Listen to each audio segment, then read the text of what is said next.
Welcome to the house of macrame.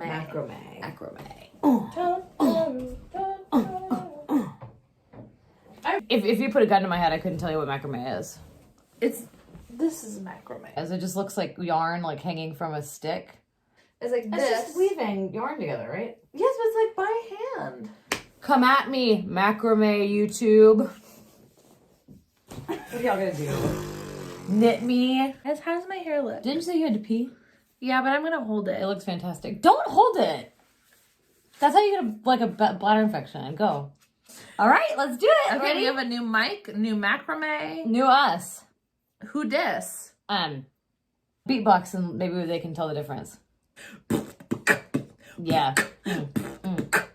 New mic.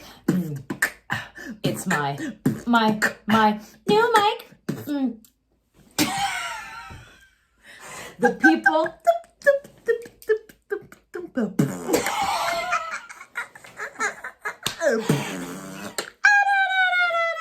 Yeah. The Manic episodes.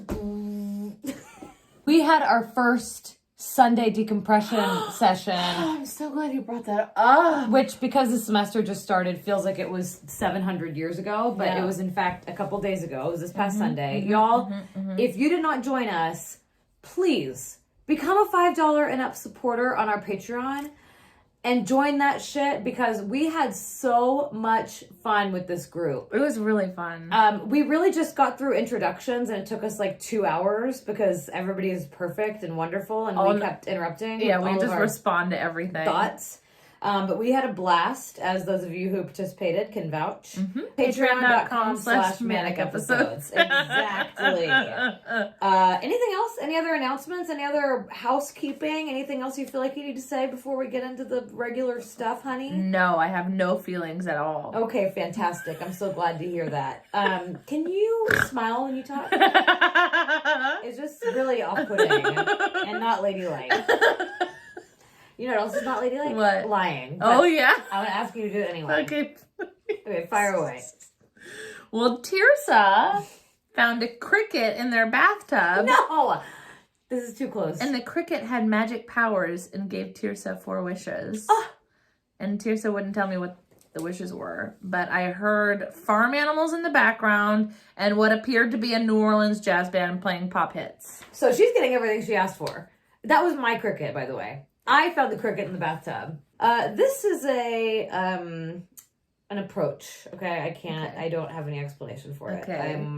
I'm sorry for what I did, but it's done and we're recording now. So What have you done? Confidence, boldness, strength, a lion, and Ashley M. Yeah! That's it. Yes. Yes. Joshua has really stepped up and is saving humanity once again. Joshua is bringing back Zima. Yum! Complete with the 90s style TV ads, and it's a hit. We want in. Yeah, does Joshua need investors? Yeah, we're going in. Or I'll just drink it. I don't care. I'll break my sobriety for that. Fun. Whimsy. These are not even all adjectives. God damn. I can't even make a parallel list. Fun. Whimsical. Zany. A slinky. No free ads. And Juliana. Oh, That's what I think. really sweet. That's what I think of you.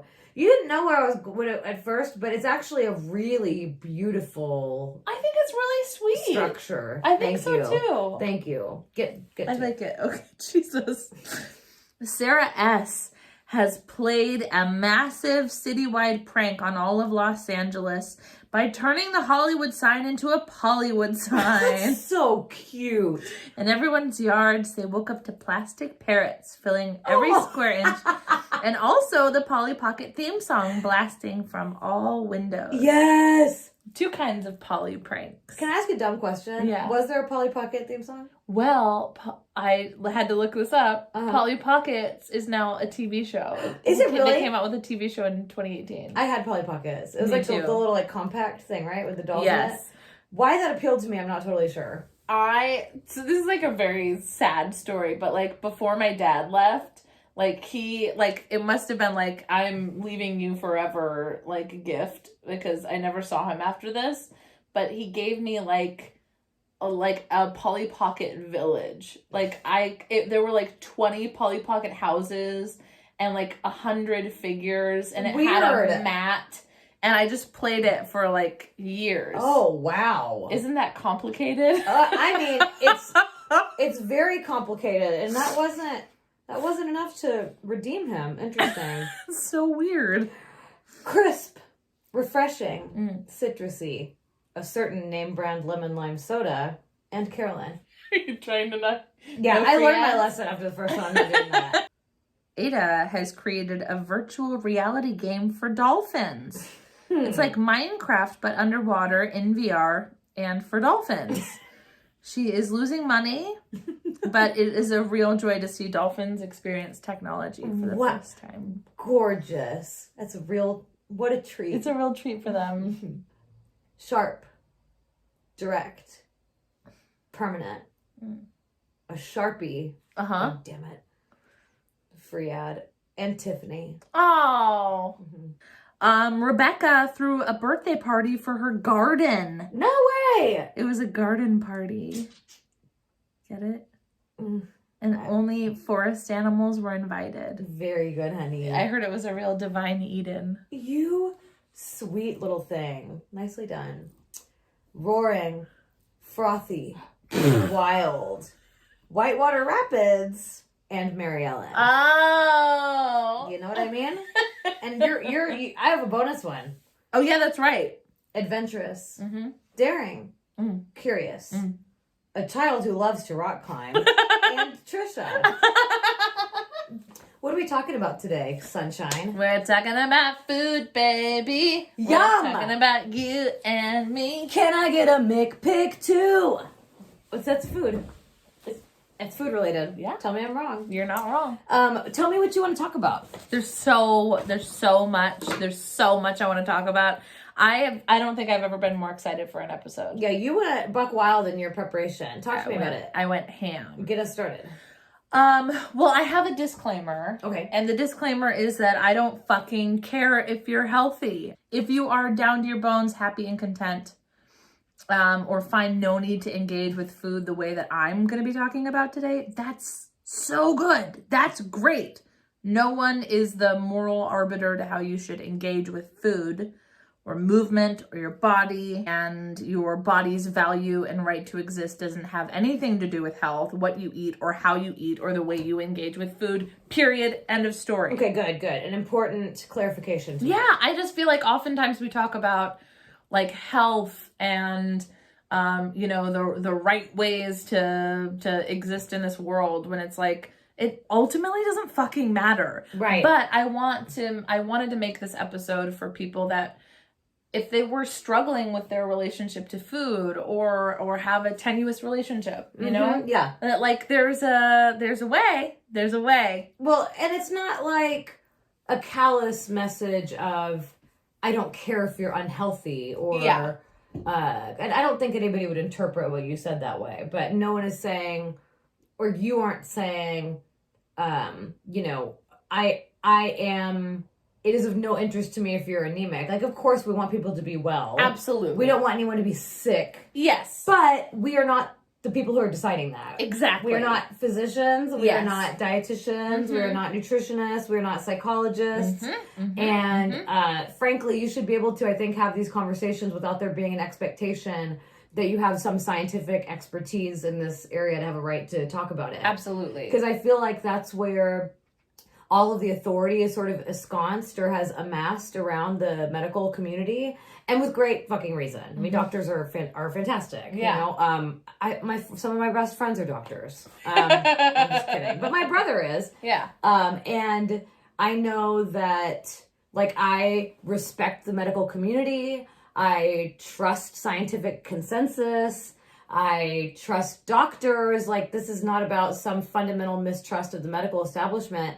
But I do think that there is value in like looking for authority elsewhere, right? Especially when it comes to your own body. I totally agree. Yeah. Yeah, I'm glad you clarified that, because it's not that I don't care about you if you're not well, but the point is that that you are the decider of that. That Right. It's like there's no objective way to achieve health or wellness. Like that's up to you. But I do want to be a resource or a beacon for somebody, like being like, help me, I need help. So what is your sort of like guiding philosophy when it comes to this discussion? What are your goals? What are your aims? Like, what do you, because this feels sort of like a corollary to the body episodes. Yes, I think it is. And maybe the exercise and fitness, right? Yes. But I think we're not here. I'm not talking about fitness today. Yeah, I'm talking about food, baby. Yeah, put that food right in my mouth hole and let me masticate it. You know what I'm saying? Oh my God. Turn that into a bolus that's lubricated with saliva and then it goes down my esophagus. That's how digestion works. Anybody want to fact check me on that? Science, bitches? Okay, honey. Sorry, it's been a long day. No, but seriously. Yeah. I after that, like, disclaimer, I have, like, high expectations. I'm like, oh, shit, why is she sort of delineating the limitations of what she wants to do? So what you don't want to do is ascribe any type of diet or something for everybody, right? Exactly. Okay, so that's the point. What do you want? I do want you to know that one thing I'm focusing on my research and the book I'm working on and everything I'm reading about is basically this idea that we have linked being fat with eating too much and having poor health. Right. So I am going to be talking a lot about fatness, and I am going to be talking about the body positive community. Right. And about eating and food and our relationships to food and how they all sort of they go together. How they macrame with each other. Good one, honey. You like. So I don't really even think this is a useful rhetorical exercise, but I might play the like big dumb asshole who's asking you dumb questions. Love it. Okay, please. What is wrong with? Because I think you are right that our like fatness is linked culturally with excess for us, right? Right. I don't know if that's true universally, but definitely like in American culture, those two are combined, right? Right. An excess of food and excess of laziness, like it's excess and it's dearth, right? Exactly. It's too little movement, it's too much food. Right. So what's wrong with that configuration? The issues that we run into socially and as bodies moving through this world is that we're in this pursuit of goodness. We're in a pursuit to be beautiful and healthy and good. And so if we have, if we are a culture of diets, if we are culturally a diet culture, then that is what we know of food. I like you linked like goodness and beauty together in like the Aristotelian sense, like something is good and true and valuable insofar as it has that aesthetic value.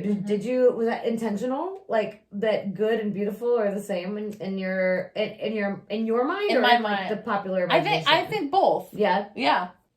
It runs parallel to the same idea that people who are fat are lazy. You know, like it has that same sort of patina, as you say, you know? Very good, yeah. And so the idea is that if you are fat, you automatically have an unhealthy relationship with food.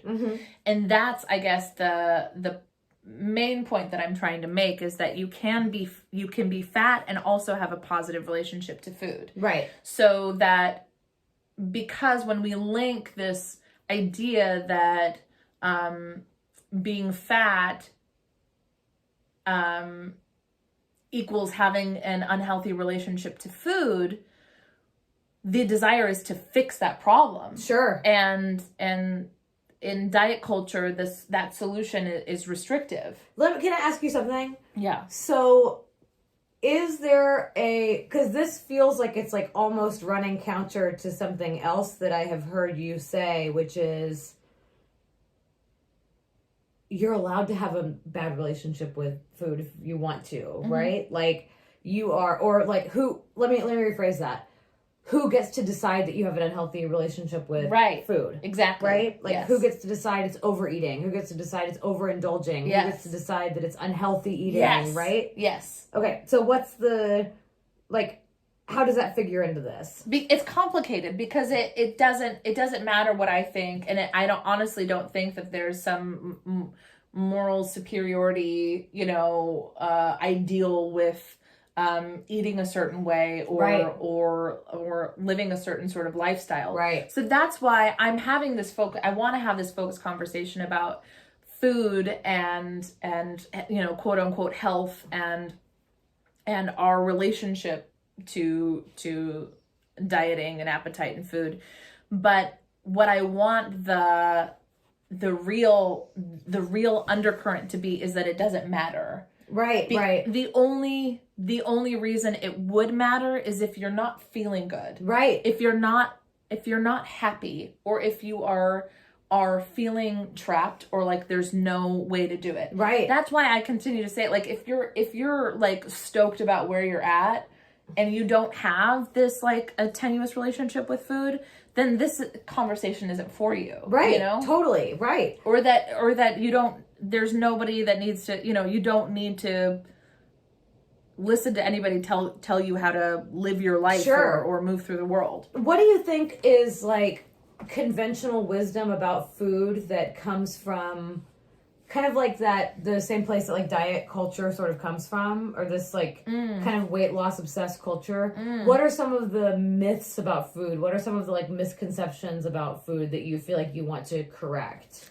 That there's like that food has a moral compass, that there are good foods and bad foods, and that eating has to be restricting. Eating has to be about cutting out fat, cutting out sugar, cutting out carbs, whatever it is. Yeah. Eating has to be in pursuit of a body ideal. Sure. That is something I would like to correct. Right. It's like associated somehow with aesthetics, or with like the way that your body looks, and not necessarily the way that it's performing. Correct. Right?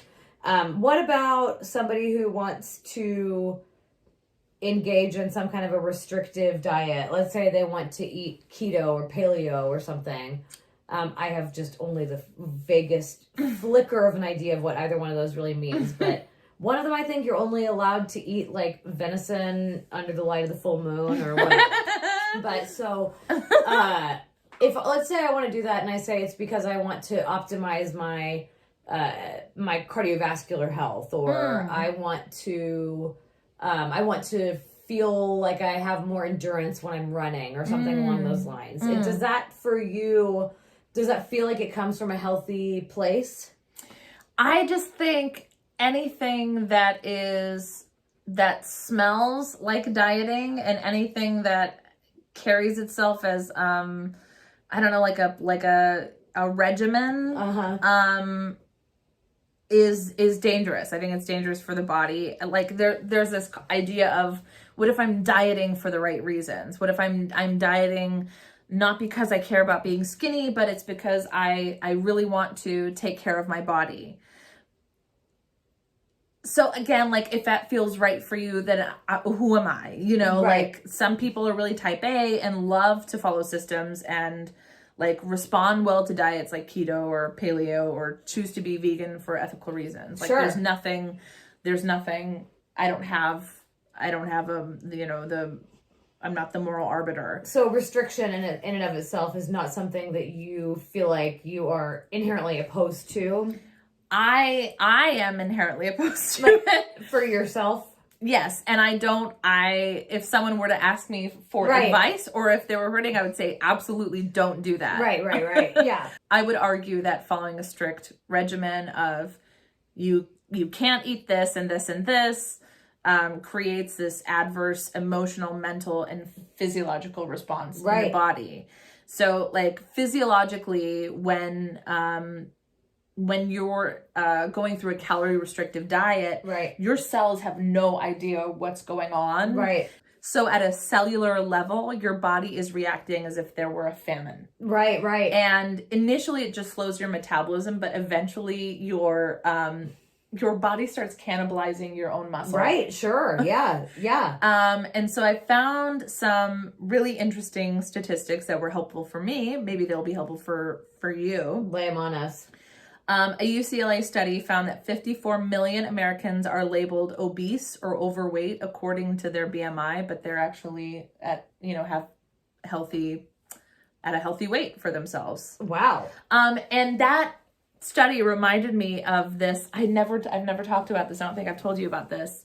I took dance for a long time, and I was in this ballet class, and I forgot we had to weigh ourselves every week. In your dance class? In my ballet class. Why? Yeah. I don't know. That seems very weird. I was like, if you were having to do something that, like, where that somehow factored in, or like, I don't know, are you like, that's like boxers who are going into different weight classes or something. That makes no sense. Yeah.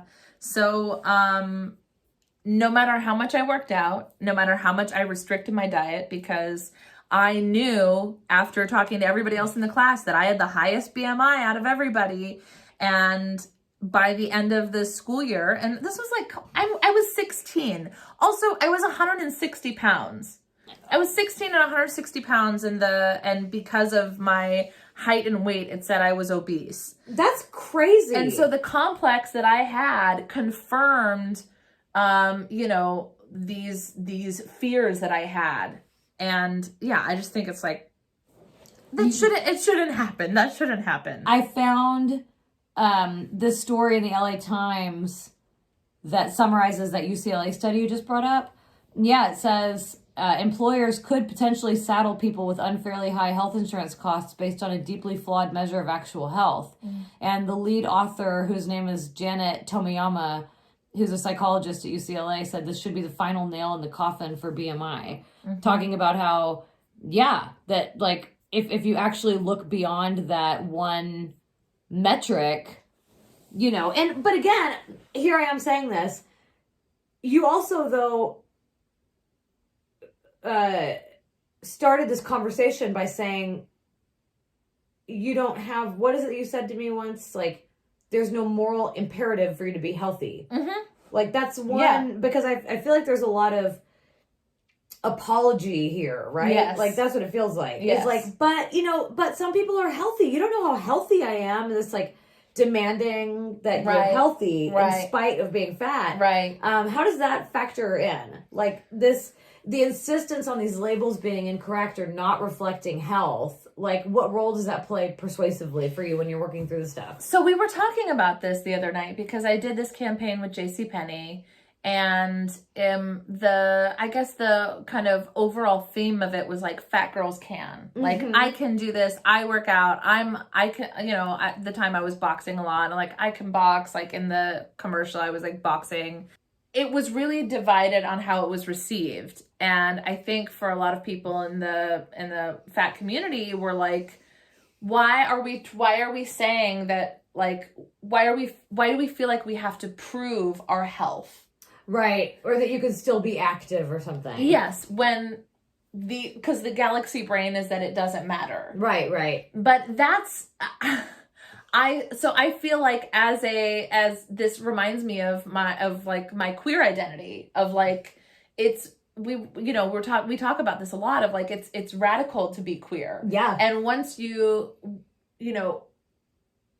when you realize that you do want 2 kids and you do want to have like, we go to church and are Christian big time and normies, want to get like married, and have like total assimilationist normies. Yes. And so there's that desire, I think, that feels in conflict with with being radical. I think that this is true of so many movements, like social movements whose underpinnings are celebrating what would normally be a like deviation from the norm that would result in a group being sort of outcast or marginalized. Like the idea of taking that thing and that quality that results in your oppression and reconfiguring it so that it's something that's a badge of honor. It's something you're really proud of, right? Like even the word queer being sort of repurposed from being a slur to being something that we are like, we are proud of, you know? Right. I think this happens. It's like when somebody in that group starts to drift toward what looks like sort of an assimilationist position where they're kind of making concessions to the big sort of mainstream culture. I think that's really threatening to group cohesion, you know? And, you know, I remember, I've talked about this a lot on the podcast before, I think, but even when like gay people in the military, serving openly in the military and same-sex marriage were like the hot button queer issues, really radical people in queer activism were like, is that really what we're fighting for? Like marriage and the military? Yeah, these like, really patriarchal hegemonic normie systems. Institutions that like, that's what the more radical among us have been railing against for decades, you know? And I can kind of see that too with like a campaign like that, where it's like, what the fuck, man? We were celebrating that we don't have to live within the confines of this like totally misogynistic, racist set of expectations about what people's bodies should look like particularly women's bodies, right? Like, fuck that. We're not part of that, right? And I think that's why there's such strong overlaps and intersections with the queer community and with like fat positivity because they're both radical modes of being, you know?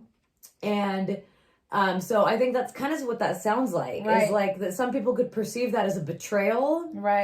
Because it's trying to demonstrate something to the kind of like oppressor. Like to the large group. Exactly. And I think both of those groups really reject patriarchal norms. Yeah. And that's where they're built in opposition to them. Exactly. So I can understand why someone feels like, hey, why are you fucking like, because I would like to start a YouTube channel where we like do some of our workouts or our cardio or our movements. And I am a little nervous for what that, you know, that the backlash might be for that. And what I am the point I'm trying to get to is that it has nothing to do with aesthetic and only anything to do with how you feel. Right. And so, and in your discussion of diets, it sounds too like, even if your goal, like you said, dieting for the right reasons, like even if your goal or your motivation has nothing to do with aesthetics, it still makes you a little uncomfortable when you hear that word. Like when you hear people talk about diet, like any kind of restriction, right? Even if the motivation is not explicitly about one's looks, right? Because it's not, and my critique of it is not that it's that you should not do it because your deep dark secret inside is that you want to be thin or something. It's honestly that it's not good for your body to go through that. A research study found that patients with type 2 diabetes who were placed on weight loss diets and they were supervised over 6 years by physicians had a worse prognosis than the control group who received no treatment at all. What was the reason for that? Because the idea of restriction and the diet itself is, you're going to fail. Right. A diet isn't something that you maintain your whole life. And anybody that's been on a diet knows that. Right. That's why they tend to be temporary. Yeah. So, and I think it's not what I was finding in my research is that the most nefarious thing that dieting does to the body isn't necessarily the diets themselves. The diets themselves don't do the like being most... on, like the time that you're right, on the diet. Right, exactly. It's the body's response to the weight cycling. So you get off the diet, then you start keto, then you try South Beach, then you fast. Right. And then if you have a poor relationship to food, you're usually binging between those diets. Another study I read, the Framingham Heart Study, evaluated over 5,000 people over 32 years. 32 years, that's a big study. Yeah. They found that weight cycling was strongly linked to mortality, morbidity, and heart disease. I had heard that it puts a lot of stress and strain, like on your heart in particular. Yes. To fluctuate. Yes. To fluctuate wildly, right? Yes. Yeah. And it's not necessarily the amount of weight that you're carrying, but it's about either the lack of nutrition that you're getting or the inconsistencies of nourishment that your cells are actually getting. Right. So it's affecting you at a cellular level. Right. And what I think is the most frustrating part of all of this is that emotionally, when you go through the diet and you inevitably fail, it feels like you have morally done something wrong. You have morally yet again failed, rather than looking at it as if, oh my God, this diet doesn't work, you know? Right. And I also think the danger in dieting isn't just its sort of physiological response in the body, that yo-yo crash dieting. It's that it also leads to this hyper awareness of food, which oftentimes guides people into eating disorders. Oh, yeah. So, like, if you're restricting your calories, you have to know what your caloric intake is, which means you're counting almonds, which means you're, like, weighing stuff on a scale. And I feel like if you're measuring exact ounces of chicken or spinach, like, in what world are you really listening to your body? Yeah, I think that really resonates with me, because I think you're absolutely right that it is a very, and maybe this is just my like obsessive compulsive disorder, or, you know, my own sort of tendency to get really fixated on stuff like that. But I've told you the story, and I don't know if I've talked about this in the pod before, but I have like gone virtually my whole life without ever really feeling a lot of discomfort about my body, regardless of weight that I've gained or lost. Like, I don't really know how that happened, but I used to think that I had like some kind of like weird reverse dysmorphia where like I always liked how I looked. That's so cool. And I was like, I don't know if I should, but because it felt like it ran so contrary to like every single message I got that was telling me to feel badly about it. But what happened was, when I was part of the abusive nature of this one abusive relationship I was in, is that this person had this really strong desire for me to be really thin and really controlled what I ate. And that was all, it was all that. It was not any exercise. It was just pure diet. And I've never been in worse health in my fucking life. I lost a whole bunch of weight. I weighed like 98 pounds. I mean, I know, like a full like 50 pounds less than I do now. Gosh. And I think maybe I have talked about this in the pod before, but like to the point where I remember I was trying to open a jar and I got like winded. Like I was not healthy. I was like chain smoking cigarettes and, you know, doing drugs and all kinds of stuff. And but I remember that I returned to my hometown and began this sort of process of like psychologically rehabilitating myself. Mm-hmm.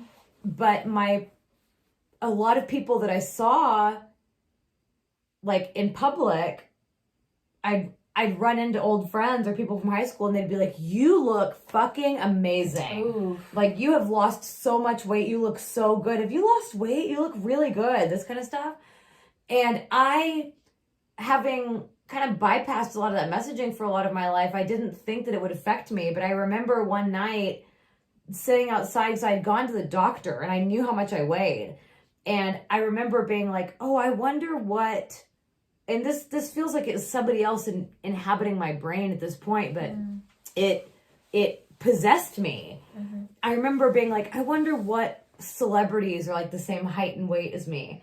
And I found that I was like the same height and weight as like, I don't know, I'm taller than her, but like, you know, like the same, I don't know, BMI or whatever as like Katie Holmes, like all these actresses. And something happened where I was like, oh my God, I have to stay like this. I can't eat, you know, like I started restricting my eating. And I was like, I remember going to get pizza with my family and afterwards being like, I have to make myself throw up. I can't, you know what I mean? Yeah. And it was this moment where I was like, oh no, I had to like shake myself loose. I was like, this is really addictive, damaging stuff. Right. And it wasn't motivated by any kind of feeling good except for the praise that I was getting from people. Yeah. You know what I mean? Yeah. I didn't feel like I looked better. In fact, most of the response I got from people who like actually loved me and cared about me were like, oh, you're not well, Right, you know? Right. And I remember like my sister was like, this is not a compliment, you look like an Olsen twin. And I'm like, I felt gaunt, I felt skeletal, I felt weak, you know? But that praise was so, I don't even know how to describe it. It was like, oh, I'm doing it right. Like, I get it. Yeah. And then once you're open to all those kinds of messages, it's so easy to fall into it. And I thought I was totally fucking immune to that kind of stuff. I also was like, I got a master's degree in English literature. Like, I'm all up to date on like postmodern, Marxist, feminist shit. Like, I am not going to be susceptible to like some corporate body image shit. Like, that's so, you know? Yeah. But it happened. Right. There's something so seductive about it. It's like a drug addiction. Totally is. And that's honestly what I felt. I felt like somebody else was inside of my brain controlling my body with like robot arms. You know what I mean? Wow. And so when I hear this kind of stuff and I think about that and I hear you describing like weighing the spinach and the chicken and all this stuff, I think, you know, it really is so easy to fall into this like obsessive, restrictive way of thinking. Yeah. And also that it's so tenuous and it's impossible to maintain. Yes. Because the moment that I started eating like myself again, like the way that I felt normal, I went right back to the kind of like homeostasis level where my body likes to be. Yeah. Really quickly. Yeah. And thank God at that point I wasn't married to the outcome, you know. I didn't, or rather I wasn't obsessed with this idea of like holding on to thinness. Right. But it had no inherent reward for me other than this like constant validation from people. Right. When I went places. Right. And I kept thinking like, what does that mean about my body in its normal state? That must mean that my body in its normal state is not good. Right. Right. And that eating the way that I like to eat is not good. It's gross. Right. It's excessive. Like that's, you know, that's the behavior of somebody who is excessive and too much and fat and unhealthy. Ugh, that's rough. I mean, but that's what the registered dietitians are beginning to say, that the health at every size movement is the way to go. And if you allow your body to communicate with you and give you signals and listen to those signals, then you will reach that homeostasis. You will reach that ideal size that you are supposed to be, and not ideal by some arbitrary aesthetic standard that was, you know, that is like forced upon all of us, but that is the right ideal for your body and how what your cells need. Yeah. You know? Especially when you are, when you diet or restrict what you're eating, I think what you're wrestling with is something that it is like, I don't want to talk about this in some kind of flippant way. So if I say anything that you feel like is not kosher in this conversation, let me know. But what you're wrestling with is like primarily your genetic makeup. Like I could feel when I lost all that weight and I wasn't healthy, I wasn't like, it was not natural for me to be in that state.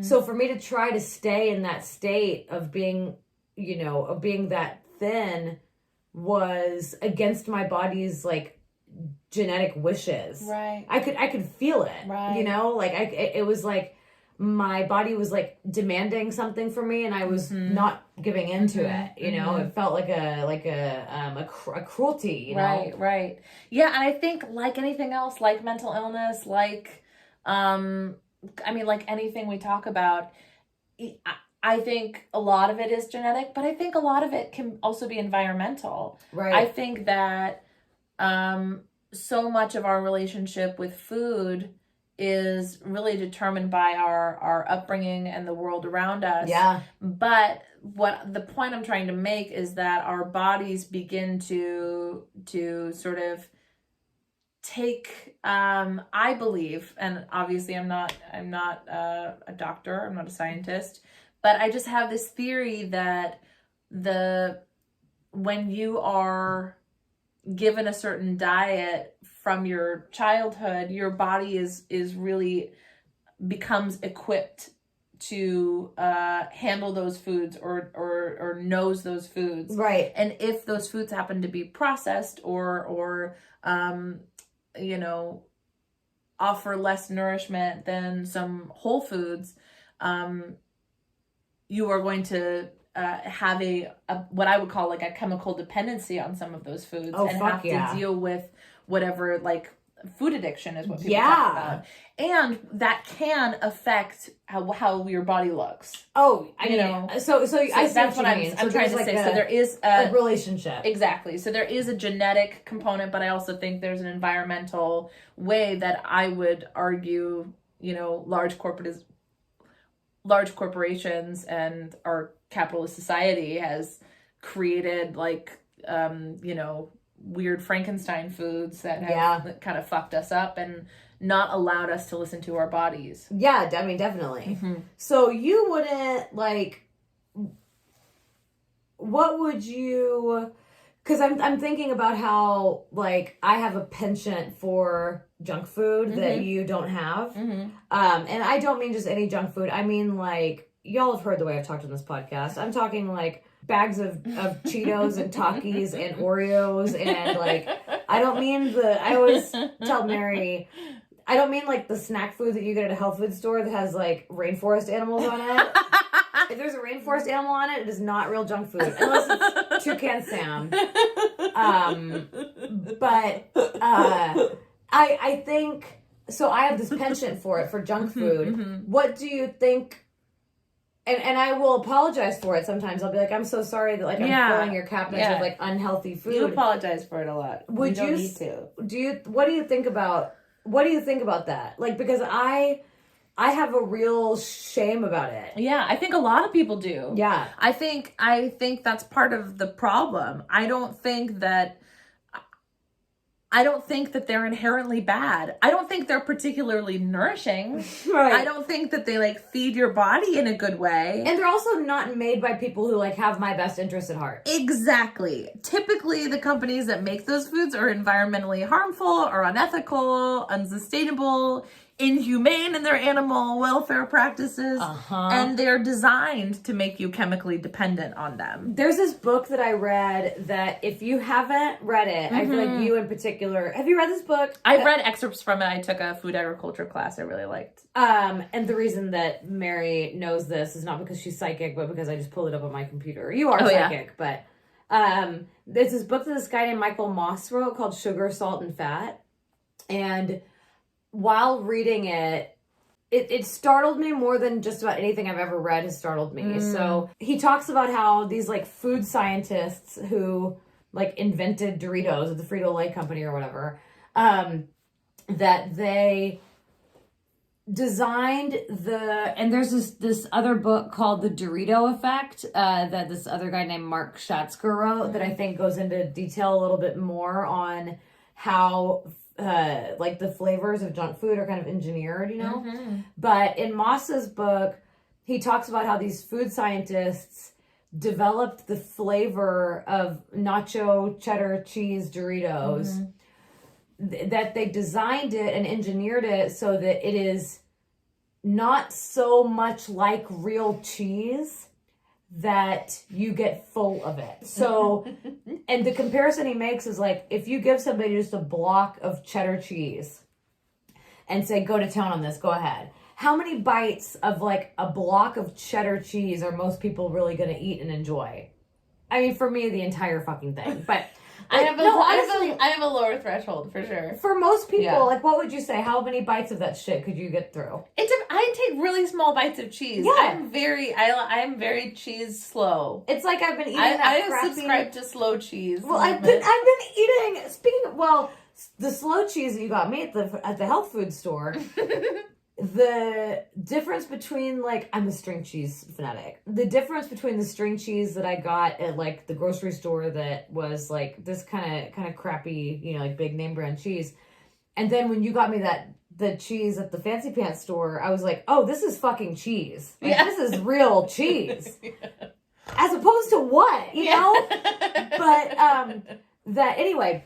So most people can't eat very much of the big block of cheddar cheese, right? Because your body reaches a satiation point, and it doesn't want any more of that flavor because it's a really strong flavor. Yes. So the balance that the food scientists were trying to figure out with Doritos, Moss says, is how can we make it so that it is close enough to cheddar cheese that we can market it that way, that people recognize that as a cheese taste. But it does not have such fidelity to the taste of cheese that people get tired of it, because we don't want them to get past that and get satiated. We want them to get to, and this is like my favorite corporate bullshit word or phrase, the bliss point, which is where you can't get enough of it. If it tasted any more like real cheese, you would stop eating it. Your brain would send a signal, like, I'm full, stop with the cheese, right? But because your brain can't really put a finger on it, and that combined with the, like, tactile elements of eating them, like the sound of that crunch, the sound the bag makes, even if they make a change to the way that that packaging sounds, it affects people's desire to buy it. Or that when you open a can of soda, like, all of those tactile, auditory, sensory elements are part of the addictiveness, you know? I mean, how similar does that sound to smoking menthols? Oh my God, it's the identical. Same. It really is disturbing. So I'll say that, like, when I start talking about processed foods and, like, the junk foods I like to eat, there's this part of me that's like, hey, I get to eat whatever I want. I thought you people were body food positive. You people. But then I stop and I think about Moss's book. And I'm like, these are not, I don't really know if this is, like, the hill that I want to die on. Like, and I do think... And I know this is, like, kind of part and parcel with that super judgmental shit that people say. Like, there is that quintessential dilemma of, like, the closest place to buy food in, like, a poor neighborhood is going to be the fucking 7-Eleven on the corner. Exactly. And the 7-Eleven on the corner, to paraphrase Ryan in The Office, the gas station in Carbondale did not have fresh yams. They're not going to have good food there. Yeah. And I know that, like, everybody says this, but, like, nobody's... Or nourishing food. Nourishing. Thank you. But I don't know what it would take to get me to extricate those, because I think about that, I'm like, 7-Eleven has bad food. Whole Foods has good food, you know? Bad food is cheap. Good food is really expensive. And I don't know how healthy it is to... There's another judgment word. I don't know how healthy it is to categorize them that way. You know? I'm looking to you for wisdom. Help me. Well, I think that is, you have just said everything that I wanted to say about processed food and junk food and fast food, is that these companies have spent millions of dollars on food scientists who can help them not only keep you addicted and keep eating it, but food scientists who can help them find a cheaper alternative to sugar or grain or the cheese. It's not even necessarily that they're looking for this, you know, the quality of cheese. They're looking for something that doesn't cost as much. Right. And they don't give a fuck about if you're nourished or not. Like, fuck you. They don't care about you. Oh, no. It's like an attempt to manipulate your brain chemistry. Right. Like, honestly, that's right. Just as much, like you said, just as much as cigarettes are. Right. And so, and just like you said, like, these are foods that are often found in low income areas and neighborhoods that don't have access to those grocery stores and food deserts. And so when I say from my personal experience, when I stopped eating junk food, I just fucking felt better. And it wasn't like somebody told me to stop eating junk food. I mean, you hear that messaging all the time, but I think it was just because I started going to this particular co-op that doesn't carry it. Right. But at the same time, like, I have a sustainable income. We live in a nice neighborhood near one of the nation's top co-ops. Do you know it's one of the nation's like top 10 co-ops? Really? In the entire country, yeah. Damn. And I had time to like dismantle my relationship to chemical food. Totally. And so that's why I feel like towing this line is really important about questioning our relationship to food that doesn't nourish us. And that's why I think trying to be careful about the language and being aware of when we say good food or bad food is part of the endeavor of being more aware of how food affects us. Once your taste buds, and it's not just your taste buds, I learned from reading that book, it's not just your taste buds, it's like every element of your digestive system, right? Like that sensory experience, the balance of oils and, everything going on, the mouthfeel, all that stuff. Yeah. Is such sensory overload. It's such an intense, unnatural collection of flavors. Like, I'm thinking about, I always think about how like artificial banana flavor is a totally discrete category from actual banana. Yes, it is. They taste nothing alike, right? Yes. But like, I remember having like, and like, I love strawberry flavored candy and gummies and shit, but then I eat an actual strawberry and I'm like, oh, what the fuck? Like, that's, you know what I mean? Like, that hurts. And I really too far. Right. But it's like this, it's like, I'm thinking about the reason that parents don't want their kids to watch SpongeBob. It's like this hyper real, really colorful onslaught. Like, instead of something that you sit with that you enjoy, is trying to wow you and like shock and awe you into being entertained so that you can't be satiated. And I think that's what these like crazy processed, artificially flavored foods have really done to me, is they've set this weird bar for like how much fun I expect what I eat to be. And it's not always supposed to be like a fun flavor explosion when you eat, And you got me that at the Fancy Pants store, the Siggy's yogurt, not the Siggy's that you smoke. And one of the flavors you got me was like banana and cinnamon. And my first bite of it, I was so used to having these like, like this like turbocharged, artificially like bright yellow electric eel, sugary yogurt, that I first ate it, and I first took a bite, I was like, oh man, like, but then I was like, oh, it's fucking banana. It's like an actual banana. I was expecting it to taste like a runt, But like, it really is crazy though, Totally. I feel like it really is. You mentioned like a drug addiction. I feel like, I think it's because, like, I developed a taste for it. I developed a palate for it. I've developed an expectation for it. And I know, like, my siblings and I all eat healthy, but, like, we have the same love for junk food, you know? Like, well, again, I would step back and listen to yourself of, like, it's me. It's I have this predisposition, or I have trained myself to enjoy this. Yeah, I feel guilty about it. You didn't do that. Yeah, that's true. That was done to you. That's true. It's not your fault. Thank you. Not your fault. I feel better already. But like, I was thinking about this because I was like, okay, how did I get to this place with food where I would say that that's definitely true. Like, you have a healthier relationship with food than a lot of people that I have. I almost said that I've been intimate with. Like, I don't know what's wrong with my brain. But like, that I have been around consistently or lived with. Like, honestly, because if there is, and I'm gonna let you finish. Jesus Christ. It's this one thing I feel like is so endemic to growing up, like particularly being enculturated and living as a woman in this world.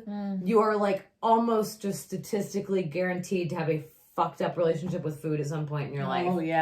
Oh yeah. It's absolutely. It is a universal. It's like, you know, when people on Twitter will sometimes be like, you know, I'm trying to see something. How many of you, you know, were the subject of like a sexually inappropriate comment when you were younger than 15? Right, and it's right. everyone. Everybody. Every woman. Yeah.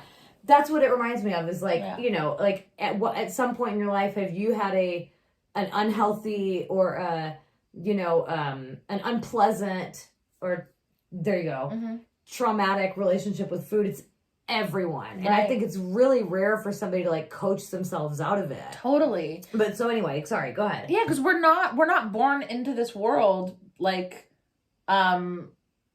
policing our eating. Right. We learn it. Yeah. You know, and I think it started for me like at the grocery store of like, okay, let me make sure I'm not shopping hungry, because that just I'm not satiated, so I'm gonna go after the things that really get me real jazzed. Yeah. You know? Not going to the grocery store while hungry is fucking life pro tip.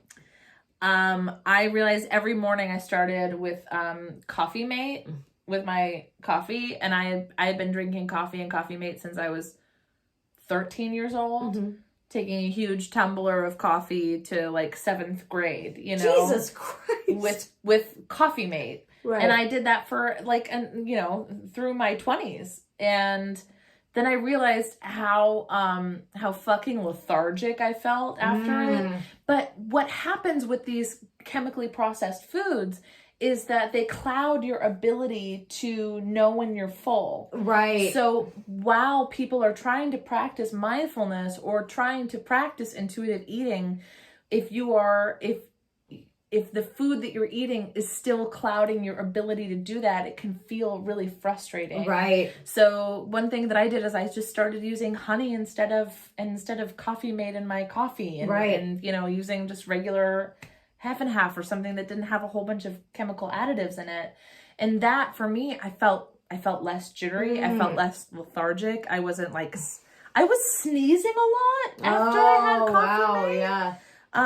That's weird. Yeah. I started cooking more and looking for recipes and trying new things and being aware of how certain foods make me feel. Have I talked to you about, when you mentioned Coffee Mate, it made me think about how I haven't had Coffee Mate in so long, but the last time I had some, I remember it felt like it left this like plasticky sort of sheen. It's a film. It leaves a film in your mouth. Right. And it's not like a dairy feeling, you know? Because I think you and I are both like low-key a little lactose intolerant. Yeah.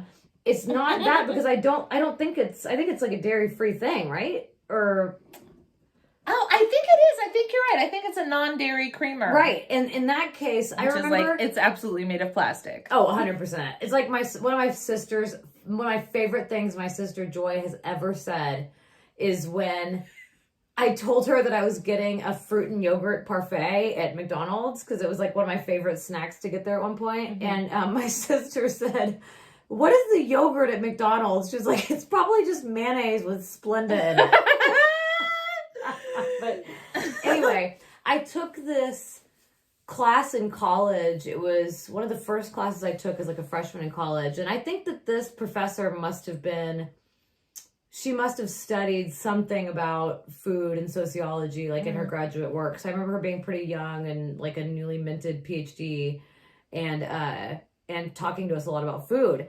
And she did a couple things I thought were really interesting. I don't remember the lesson that this was tied to exactly. It was also 9:30 a.m. class, but she had a slice of like bread that she'd gotten at like a nearby bakery in Austin, and a slice of like Wonder Bread. And I remember she took them And she was like, this is what passes for bread at like most grocery stores, most places that like people in lower income areas can afford. And she took it and tore the crust off and rolled it into a ball. And she was like, bread shouldn't do this. And opened her hand. It was like in a gummy ball. And then she took the other one and she couldn't do that for the life of her, right? Like it was flaky. It was, you know, you couldn't gum it up into a little ball of like silly putty. The Wonder Bread looked like silly putty. Right. And she talked to us about like the ingredients, that like the preservatives, the high fructose corn syrup, the stuff that makes that possible. And then the other thing she talked about was cheese. And she brought like slices of like American singles in or something, you know? And this is what the Coffee Mate thing reminds me of. She said, if there's a product that in its natural state has fat in it and the fat has been removed, you shouldn't eat it or drink it because whatever they have put there instead is not good for you. Exactly. And almost every time I've noticed like a cheese. When I was in high school, I remember there was a vending machine that had snacks in it, and I used to love to get this thing that was like a slice of meat and a slice of cheese, you know, together, like wrapped in plastic. And I remember looking at the package and it said the cheese it described as a cheese-flavored food product. Classic. Yeah, there was an Onion article once that described McDonald's food as semi-synthetic digestibles. And it turns out, I think, like, that's the message I got from my professor was, like, if it's bread that does this, that you can roll up into a silly putty ball, or if it is a product that would normally, a food that would normally have fat in it, like cheese, right? That doesn't have fat in it, something nefarious is going on. And it's not because people care about you and want you to have a low-fat diet. It's because it's cheaper to produce, because it's cheaper to transport. It stays fresh longer. And they don't give, like, since when do we expect, like, multinational corporations who manufacture this shit to give a fuck about poor people? Right. Or their bodies? Right. You know? That, to me, is the real crime. Yeah. It's not... And I fucking hate how stories about this or like books about this will always start. I'm sure that Moss's book, it's been years since I've read it, but I'm sure in the introduction there's some statistics about like, I'm sure it starts off with like, obesity is one of the primary health crises facing our nation today. Instead of looking at the real problem. Like, the real crime is that we treat our nations poor this way. Exactly. Or just well said. Our nation's like fucking busy, you know? Yeah. Like, or uninformed or whatever it is. Yeah. Or our obsession with productivity, you know? Or our Go-gurt. Yes, exactly. Or our feeling of never ever being relaxed or feeling like we've done enough. Yeah, right. And all sort of it, and that's what happens, I think, when we start dissecting and becoming aware of our food and our habits, is we start pulling the thread. And sometimes it can feel like, oh fuck, if I have to do this, then I have to address like so much shit that I'm not ready to. Like, you know, other emotional stuff, you mean? Yeah, like I was thinking about the argument of, what about emotional eating? Like, I need to diet because I'm an emotional eater. And shouldn't that be the reason that I go on a diet? And isn't that bad, you know? And I was thinking, sometimes it's bad, you know?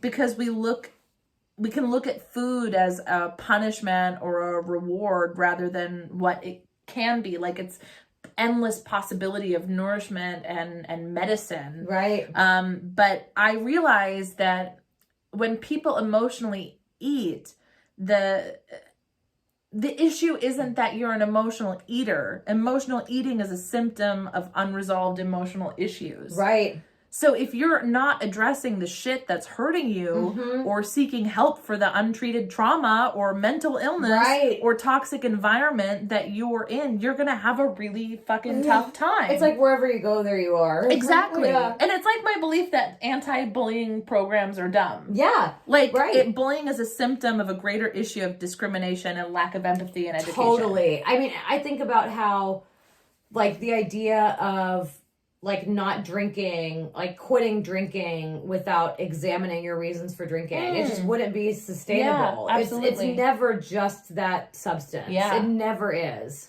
And furthermore, and what I think is probably more controversial than anything, I believe that emotional eating can sometimes be good. Oh, really? Yes. Like how? Like Like why? if you are feeling really alone and sad, or something fucked up just happened to you, and ice cream reminds you of your mom or like brings you comfort, like eat it. Who the fuck cares? Yeah. But I think if you find yourself constantly emotionally eating, there's probably like a deeper unresolved issue there. Sure. And addressing your relationship with the food and then like just like zooming in onto this one issue is only going to be part of the part of the solution, and you're not gonna get to the place you want. I mean, it would be a very different conversation if it was like, oh man, I had an awful day, and you know what, I'm just gonna eat a pint of ice cream, fuck it. But like the also like you're lactose intolerant and you know that you're gonna give yourself like severe pain or something. Totally, like, yeah. If that's if your motivation is like, you know, punishing yourself or, you know, like obviously I think that could be different, but again, that all kind of taps into what is my what do I hope to get from this? How tapped in am I really to like listening to my body and being aware of what my body's asking me for? Exactly. Right. And again, because I think it's so important to reiterate this and zoom out, is that the galaxy brain is, again, it doesn't matter. If you are an emotional eater and you're fucking down with it and you like that, like, then disregard this. Right, You know? Like, right. I think that this conversation is really about people who are struggling and feel trapped. I mean, I think what it kind of reminds me of is not to make this parallel again, but when the like relationship that I have with sobriety and the way that I talk about drinking, or the way that I see drinking fitting into other people's lives, like there is no part of me that wants to proselytize or evangelize about everybody needs to quit drinking. Like, I do think I will say to people that I know who have bipolar disorder, for instance, like just based on the research and based on what I know, I think that's, I think you do that at your own peril. Yeah. But I'm not going to tell anybody what to do, whether Right. they have bipolar disorder or not. Exactly. Like, it's not my relationship to dictate. Like, Right. if that works for you, fuck, man, that's Yep. great. But I do think everybody can benefit from pausing and looking at their relationship with everything. Totally. I mean, just being mindful of your decisions Yeah. and what makes you decide to do anything that you do, Yeah. right? Like, you and I, when we had dinner tonight and you made this fucking amazing leek quiche, it was just... like my mouth is watering talking about it. It was fucking amazing. It was like gourmet, like restaurant quality stuff. Thank you. And while we were eating, you had asked like, hey, since we're gonna record the podcast, like let's not watch anything, let's just eat. And you like lit a candle and we were just sitting across from each other. And while I was eating, I felt like my arm kind of twitch. I was like, where's my phone? Like, I reached for it and I was like, no, I left my phone. I'm charging my phone because I want to eat and focus right now. But that's when I think being mindful of like even an impulse like that is like essential to me. Right. Like, anytime I do something without totally thinking about it or reflecting on it, that's a moment to inspect it. Totally. Right? That's it. I was thinking about all the possible questions that someone might come into this conversation wanting to ask, and this question came into my head of like, okay, Mary, I'm not gonna diet. Yeah, you sold me. Okay, I won't diet. So what kind of food should I eat? Doritos. And Wash it down with some Diet Coke that you can feel sizzling in your molars. Don't do that. Do whatever you want. Just so this is what I want. I hope is part of the takeaway, is that just because you're not on an official diet doesn't mean that we aren't still in a diet-centered culture. So a regimen or an eating plan that's like, it's a diet that's cloaked in wellness. So it's about identifying what are you arbitrarily like setting out for your week. Right, if right. you say, this is what I'm going to have for a snack and this is what I'm going to have for dinner. So what happens to me is like, I'll wake up in the morning and I'll I'll check in with myself and I'll be like, do I want like a monster breakfast? Do I want my local sausage and local eggs and kale and toast and all of that?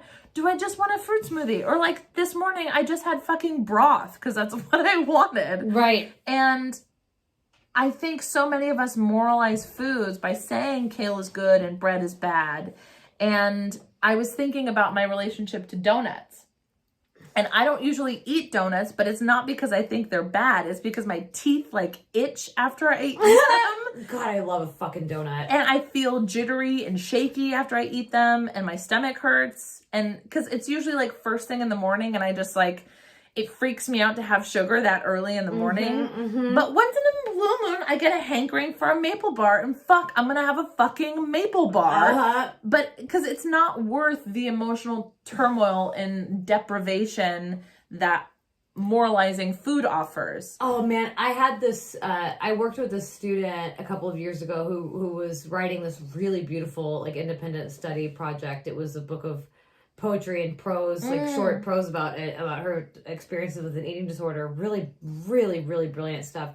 And there was this kind of chapter of it where she talked about a day in school where her teacher brought them a bunch of like donut holes from Dunkin' Donuts, you know, and is going around the room like everybody's like, you know, reaching in and taking a donut hole around the room, and that her teacher gets to her and she grabs two of them, and in front of the whole class she's like, do you really think that you need two donut holes?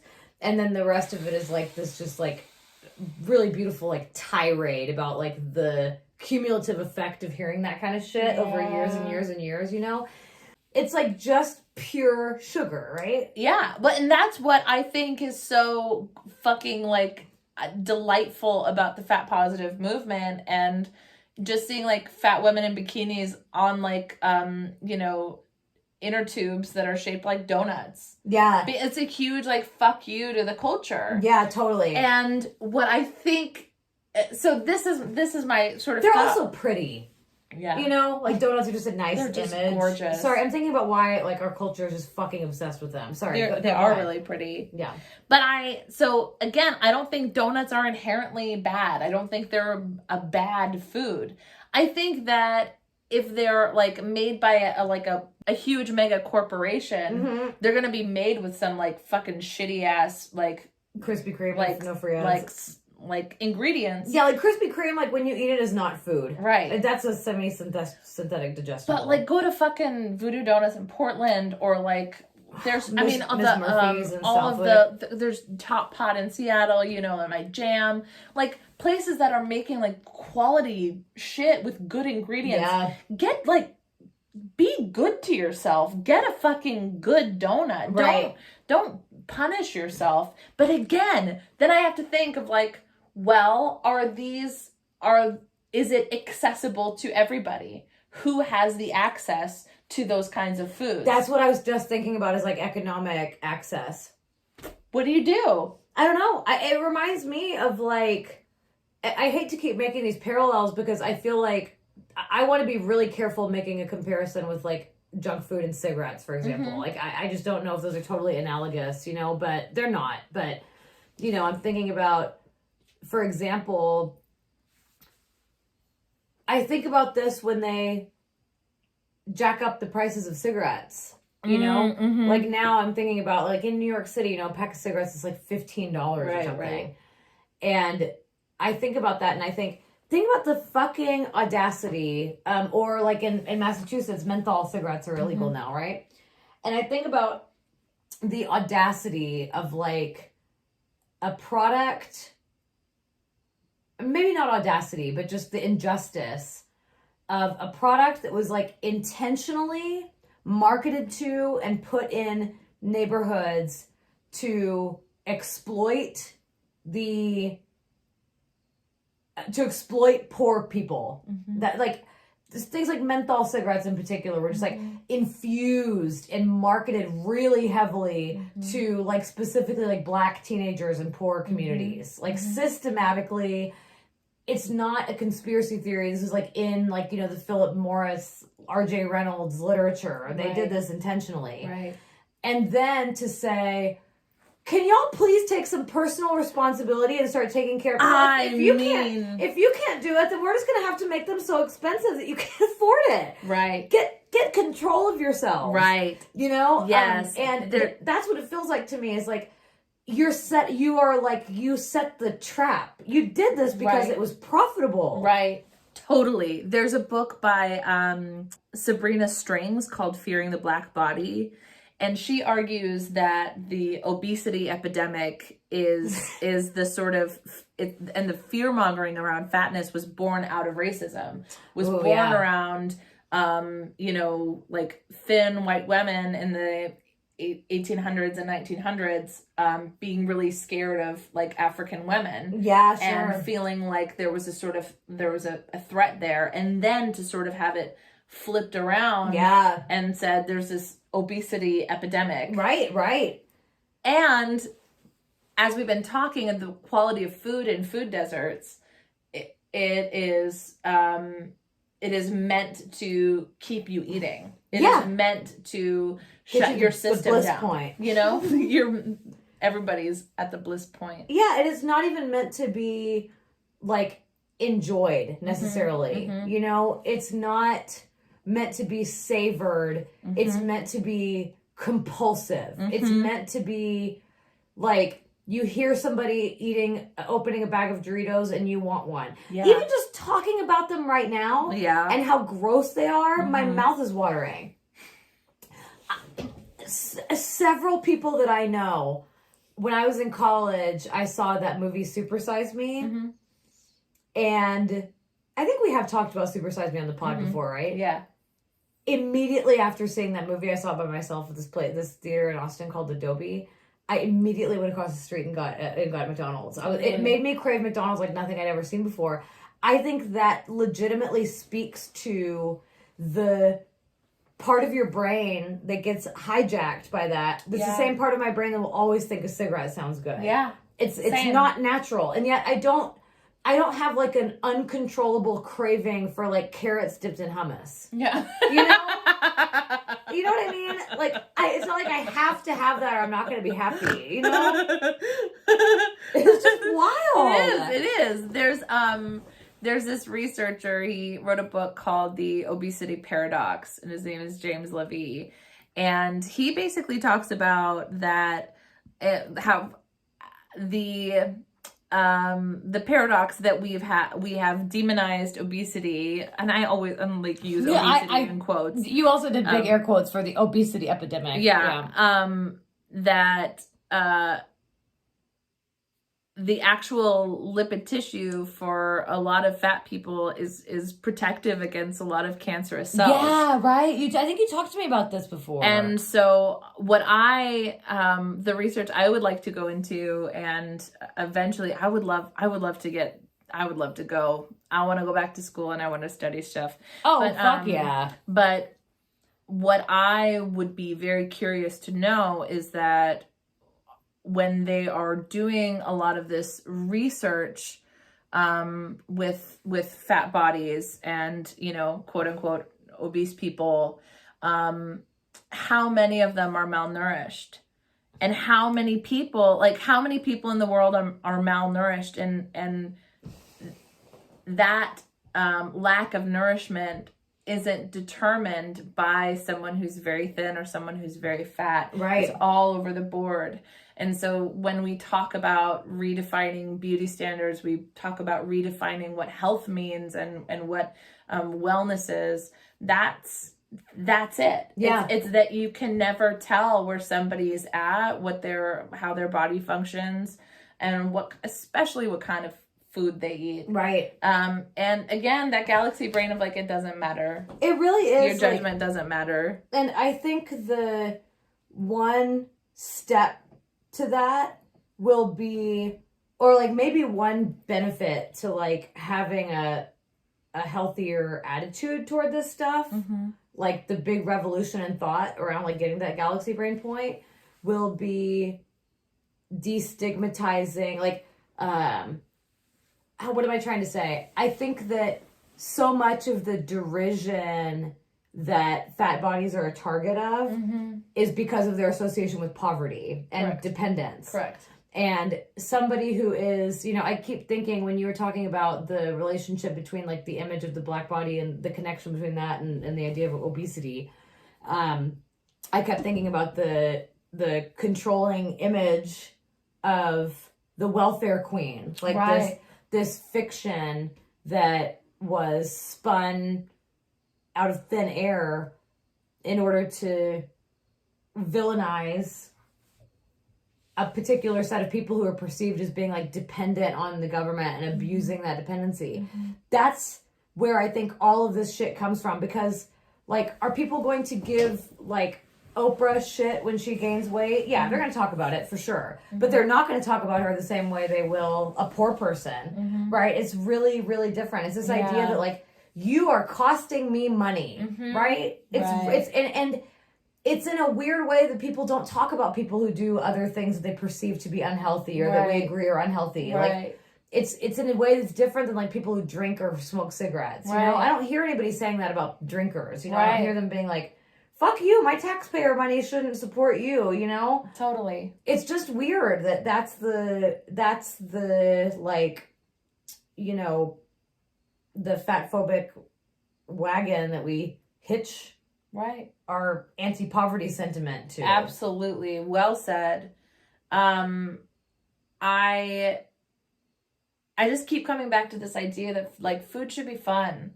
Like you should have a joyful time eating your food and preparing your food and sharing your food. And I think such a fantastic way to do that is like by growing it yourself, Yeah. And we've had such, like today I went to the garden and I just like picked like a fuck ton of cherry tomatoes. Yeah. And I was like, oh my God, we're going to eat this. And we grew this. That's really rad. And again, like it is a luxury to have the time to do that, to have the space and the resources to do that. But it has been such a great way to like reconnect. And like I made that huge salad that we had out of lettuce that we grew. Right. It's just like fucking cool. It should be neat. Yeah. And we should support initiatives that make that accessible to low-income people. And I want to recommend a book that was really helpful to me. If anybody's interested in intuitive eating or maybe analyzing their relationship with food, and maybe it could be better, maybe it's more tenuous than they would like. Evelyn Treble and Elise Resch, who are both registered dietitians, wrote a super helpful workbook, aptly called the Intuitive Eating Workbook. Ooh. And they describe something called body cue awareness to identify hunger and develop skills in recognizing hunger and fullness that we lose within diet culture. Cool. And I really like, there's one thing they say when you're trying to relearn your hunger cues and like the way your body talks to you. And that, a handy way to practice mindfulness and use as a template is studying the way that thirst affects you. Oh. And like, how do you know you're thirsty and where do you feel it? And what happens when you don't? Oh, that's When really you don't, interesting. Yeah. What sensations come up and then how do you feel once you've fulfilled that need? Rad. Yeah. And using that as sort of a template for food. for being satiated. Yeah, thinking about all kinds of stuff differently. Yes. That's so really neat. And I think what a lot of dietitians recommend is like stop asking yourself what foods you have to quit eating and start asking yourself what kind of nourishment you can add to your body so that you can feel full and good and want to live. Yeah, to contribute positively to your life instead of like, what can I deprive myself of? Exactly. Like, what am I gaining by adding something? Right. And I always think if you are thinking constantly about what you need to eat and what you don't need to eat and policing yourself or like being scared that you're gaining weight or something, you have a bad relationship with food. And I will say bad. You have a bad relationship with food and you should address it because you don't have to live that way. It doesn't have to be painful for you. It doesn't have to be something that you think of constantly or I think I've mentioned it once before on the pod, but I used to eat so much that I would throw up. And it wasn't like a bulimic throw up. It was just that I didn't know how to listen to my body. Right. And I would just keep going and going until I've had like thirds. And then I'd throw up, and I felt bad. And I felt like, man, I'm a failure. Like Right. I don't even know when I'm full. Like this Right. fucking sucks. Mm-hmm. And I think it was compounded because I don't have a sense of smell. So I always thought that it like affected my ability to be satiated. Right. But I feel like I'm living proof that you can have a really healthy relationship with food and not have it consume your whole life. Hell yeah. All right. Yeah. Hey, yo. That was cool. That was fun. Wow. And now it's over, and we have to move on and do something else. Yeah, it's time. It's time for a daring new segment. This is a new segment. I don't know. I've been nervous about this for the duration of our conversation. I'm scared too. I suggested this, and can I take it back? Nope, it's Okay. we've committed to it now. It's like my dad used to say, in breakfast, you should be the pig. The chicken is involved, but the pig is committed. We're gonna do impressions. We're doing impressions today. Also, Mary found the cutest fucking WikiHow article about how to do impressions of celebrities. It's so cute. Just Google it. I don't want to give it away. Like, it's Yeah. the sweetest thing I've ever seen. You Yeah. know, with all the drawings. This is And really cute. remember, it was like, imitate things like Elvis Presley curling his lip or Brad Pitt drinking in movies. It's like, what? Cute. Or George Bush mispronunciation And squinting. Okay, this is your segment, man. You go first. We're just Okay. doing impressions. Yes, we're just doing impressions of things, and actually it's because one of our Patreon people at the higher level tier requested that we do like movie impressions, and I was like, what? And then it ended up being a lot of fun. It was hysterical. So we're gonna try our best, and I practiced these before, but who knows what happened. Let's I go. don't know. Okay, I'm going. I have more than you, right? Yeah, you do. Now, Okay. take your time. Take your time. No pressure. Okay, first one I'm gonna try to do is Chewbacca.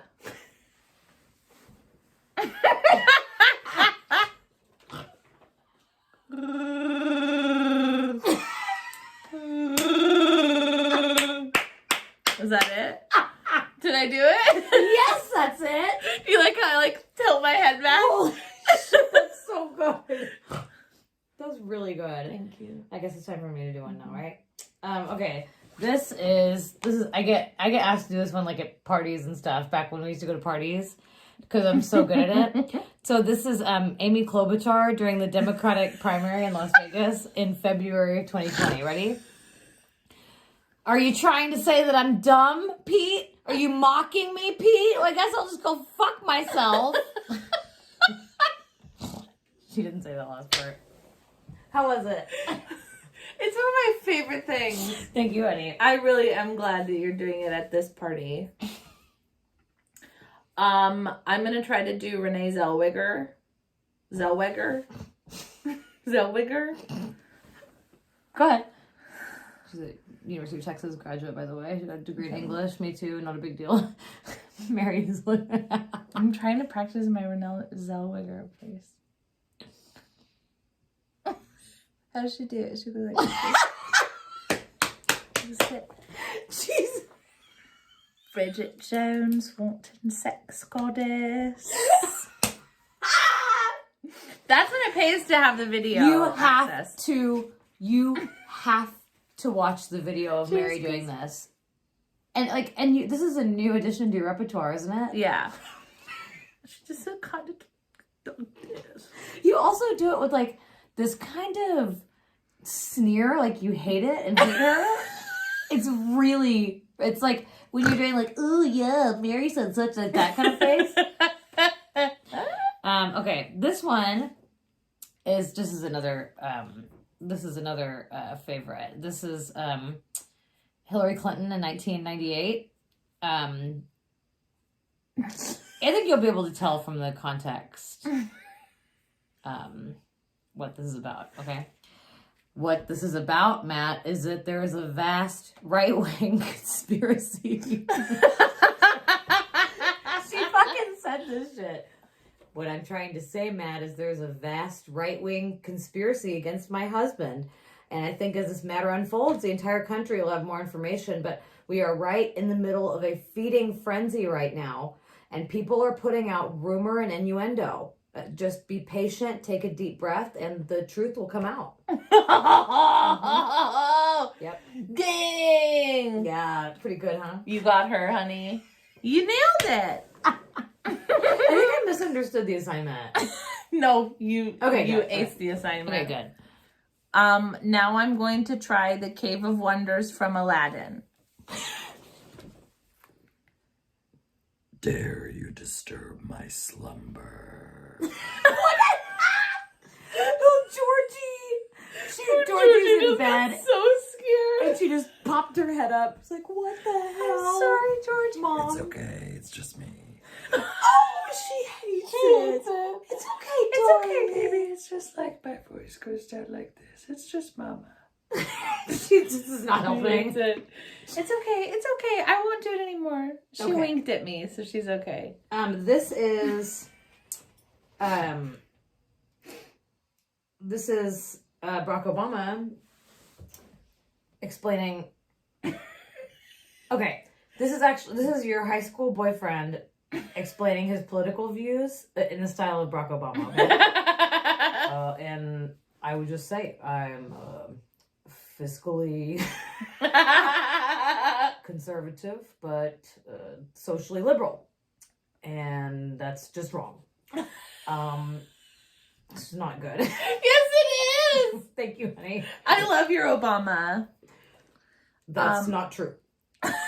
That's good. I think it's good. that was one of my favorites. I'm gonna try Jewel. Oh yes, the famous singer-songwriter lived in her van from Alaska. I'm gonna Unconventional teeth. pee my pants. Jesus Christ. Who will say oh so when it comes to that there's no oh I will say oh so and they come some work and some stuff and some stuff. Got Social Security, but it doesn't pay a bill. The addiction to feeling down. Miles of peace, how you fight with the devil, you don't pay for it. Yet you love them, take their money and run. Say it's been swell, sweet. But it was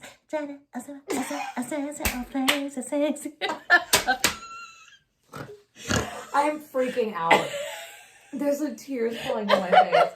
If you could ever combine that with the Renee Zellweger. Oh, wow. Okay, Renee. Okay, I'm going to do Renee Zellweger doing Singing an impression Jewel? of Jewel. Okay, good. That fucking face. Real say so. It's really hard. Okay, my next one is Bjork. Okay. Okay. This I've been nervous about this for hours. This is really scary for me. Okay. If you ever get close to a human and human behavior, you better be ready to get confused. Me and my honey get on. It's amazing. Your Bjork is amazing. Academy Award. All of the awards. Whatever. I mean, Grammy. Thank you. Avema. Thank you very much. What's your next one? Oh, I don't think I can do that one anymore. What was it? I'm just going to do Marcel the Shell. Okay, I don't know. What is that? You don't know Marcel the Shell? Mm-mm. It was like one of the first, but it was like around, like right when Facebook first started. It was like. Was it an early viral video? Yes. Okay, yes, that's right. Right. Yes. Oh, fuck. What does he say? I'm Marcel the Shell with shoes on. And, oh, that's my house. So fucking cute. So small. God damn it, you're cute. Okay, those are our impressions. I have one more. You do? Yeah, I have one Oh, more. bless it. My last one. Honestly, I don't even know why this is in my repertoire. When would somebody ever need to do a Holly Hunter impression? But that's what I have for you right now. It's just an impression of Holly Hunter.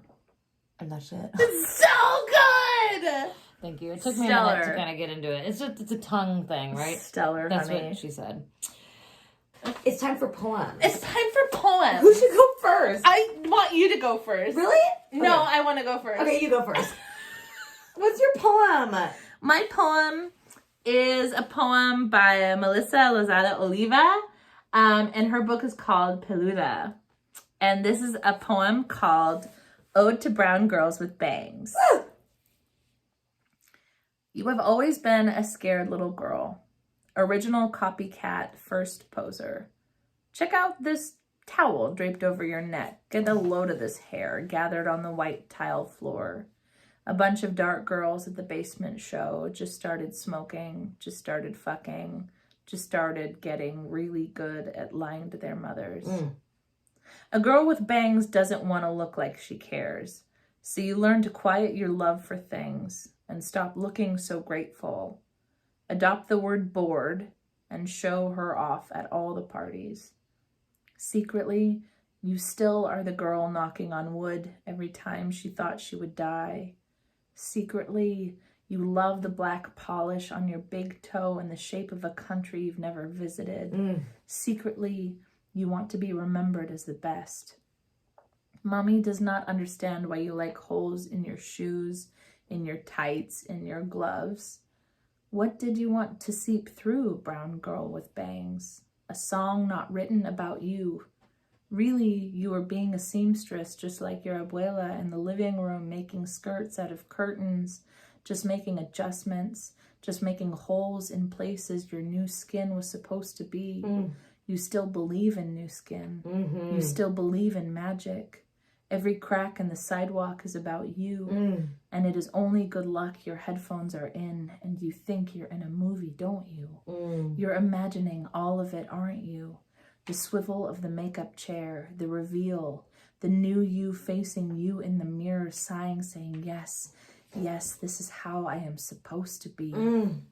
Your mother drags you to the salon and asks them to fix it, but maybe this is what will never be fixed. This is the distance between your hairline and your eyebrows, your hands and your home country, the most beautiful lie you told your mother. This has always been about mothers and the spaces they cut themselves into. You are meticulous because everyone is watching. You are afraid because it is the only way you know how to love. You, not riot girl, but rolling all of your R's. Less Betty Page, more Betty LaFea. Less Zoe Deschanel, more Chilindrina. Not trying to be more white, just more loved. Just trying to find a song that is about the girl who is always fixing, snipping away at the bits of herself that are always becoming. This is a poem by Philip Metris, and it is called Ode to the Oranges of Jaffa. And it starts with a quote by Nahida Halabi Gordon. My father used to buy the ones too large to ship. We'd scoop the insides and eat it, and then make jack-o'-lanterns out of them. For your oval and thick-peeled, easy to remove. For your seedless and tough-skinned and suitable for export. For your juice starts sweet, then runs bitter. For naranj comes from Sanskrit, meaning fruit like elephants. Memory, the earth you come from, and perfume the whole city, when wind pages through your leaves. For by 1845, 38 million shipped to farther shores. Then symbol of Arab-Jewish cooperation before the war, then orange engine of the new Israel. For the last Jew to grow them now says, to cut the orchard down would be to cut out my heart. Oh. Isn't that pretty? Ooh, I love how the orange keep coming back. I love that too. I love the little epigraph. The quote is so evocative. So I don't instinctually know how to connect that. Like this hollowed out orange that's made into a jack-o'-lantern, you know? It's such a fucking weird image. But I just really like it. I like what it does to my brain. Yeah. And I thought it would be appropriate for like talking about food because of this like this intimacy, like this connection between history and eating. Absolutely. Yeah. Well, we fucking did it again. Yeah. Thank you guys for listening. Eat your veggies unless you don't like veggies, and then don't eat them. Eat whatever the hell you want unless you feel bad. Hope you Then get to the bliss point. Stop eating that. Yeah, we'll see you at the bliss point. Crunch, crunch. Bye. Bye.